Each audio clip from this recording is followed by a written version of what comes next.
Kashi is derived from the root kash, to shine. Indeed, it is the city illuminous. Looking at history, it is a city that has outshined the contemporary cities of its time.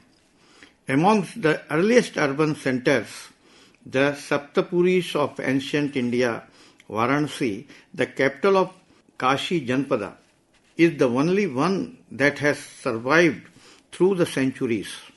Thus, it is known as the oldest living city not only in India but in the entire world. One naturally feels curious about the character and the personality of the city. It was a center of scholastic traditions and a pilgrimage par excellence. At the same time, it was the hub of important trade routes from the ancient times to the medieval days, being a prosperous business center with a strong agricultural base. Varanasi, with its multifaceted growth, carved out a niche for itself which no city in India could. The earliest reference to Varanasi is found in the Pipalada Shakha of Atharva Veda. Ever since then, it was found frequent mentions in the ancient Indian literary tradition in a variety of contexts. The Brahmanical texts, especially the Puranas, have repeatedly eulogized the religious significance of Varanasi. Ganga, the holy river, has shaped it geographically, ecologically, and culturally. Some of the versatility, prosperity, and sanctity of the river is imparted to the city of Varanasi, attributing it a uniqueness that no city on the earth is blessed with. Ganga flows here in the shape of crescent. The city extends along the river from Rajghat, the ancient most part of the habitation, to Ramnagar, where lies the fort of Maharaja of Banaras. According to tradition, it is located on the tip of the trident of Lord Shiva, the presiding deity of Varanasi. A trip to this divine city, a holy dip in the Ganga, and darshan in the temples on the ghats is a dream of every devout Hindu. It opens the passage to heaven, being Avimukteshwara, one who liberates. Kashi has attracted spiritual leaders irrespective of the sects. It is equally a pilgrimage for the Jains, the Buddhists, and the Hindus. Jainism has close ties with Kashi. The first Tirthankar, Adinath or Rishabhnath, bestowed specially favor and status to Varanasi. Kashi has produced no less than 4 Tirthankaras of Jains. Thus, it is sacred to the followers of Mahavir. Likewise, for the Buddhist, Kashi is an important pilgrimage. Buddhists converge at Sarnath on various occasions. It is here that Buddha delivered his first sermon after attaining enlightenment. The Adi Shankaracharya visited Kashi to have Sahasrartha with the Pandits of Varanasi. Thus, right from the pre-Christian era, 5th to 6th century BC, to the medieval times, Kashi held the sway in scholarship as an unassailable center of knowledge and learning. It was a center of attraction for scholars whose written also enriched its tradition of learning. Such incessant inflow of fresh branches of knowledge provided an impetus to the academic aura and to the growth of a center of learning throughout the centuries. This, however, is only one aspect of the culture of Varanasi. That Varanasi has been a strong economic power has rarely been emphasized. There is a strong undercurrent of economic activity sustaining the life here. The backbone of economy was agrarian social structure, a fact fully corroborated by literary and archaeological data. River Ganga has played a vital role in the prosperity of Kashi by providing in the fertile plains with rich alluvial soil as well as strong network of communication connecting to it to distant lands through waterways.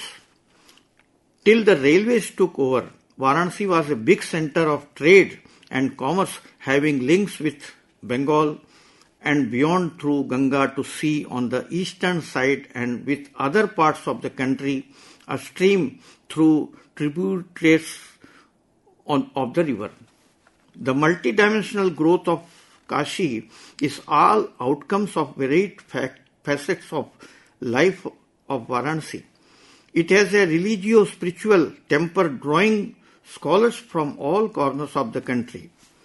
It was a center of trade and commerce. It could be called a melting pot of varying traditions that not only enriched the culture on higher places but also added to its prosperity and environment the culture in general.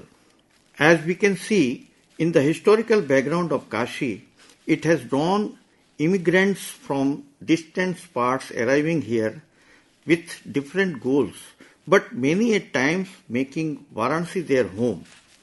On a closer look at the settlement pattern of Varanasi, it becomes evident that different mohallas or lanes here belong to people of different provinces.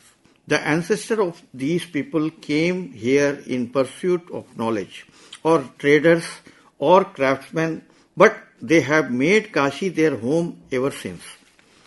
It is such an amalgamation of versatile cultural traditions that has been recast into the mold of what is recognized as Banarsi. Supported by the strong economy, sponsored and patronized by tile rich a variety of crafts, arts, music and learning proposed here. The excavation at Rajghat conducted by Banaras Hindu University have brought to light interesting evidence of fine crafts objects. There are exquisite pieces of ivory, bone, beads, semi-precious and precious stones and metal objects dating back to 9th to 8th century BC. Sarnath Museum and Bharat Kala Bhavan house beautiful examples of art objects produced at Varanasi from ancient days. The Jatakas refer to a long list of crafts in Varanasi, including fine metal wires for musical strings instruments. There were clothes spun in the fine silk and embroidered with gold threads known as kashia or kashia, which was an important commodity of trade. According to Tundil Jatak and Lalita Vissara, fine cotton was grown in Kashi and muslin of exquisite quality was spun here. Interestingly, Dr. Moti Chand writes that sandalwood forests too were found in Kashi and its products including paste and perfume were sent various places including to foreign lands by sea routes. Unfortunately, there is no trace of these forests anymore. Kashi is still famous for most of craft products. There are artisans, craftsmen, literature, poets, musicians who were patronized and institutions prospered here, promulgating fine cultural growth throughout the life of the city. Modern Hindi prose originated here with Bhartendu Harishchandra taking the lead and setting its pace. Deshbandhu Shiva Prasad Gupta was a trendsetter for journalists.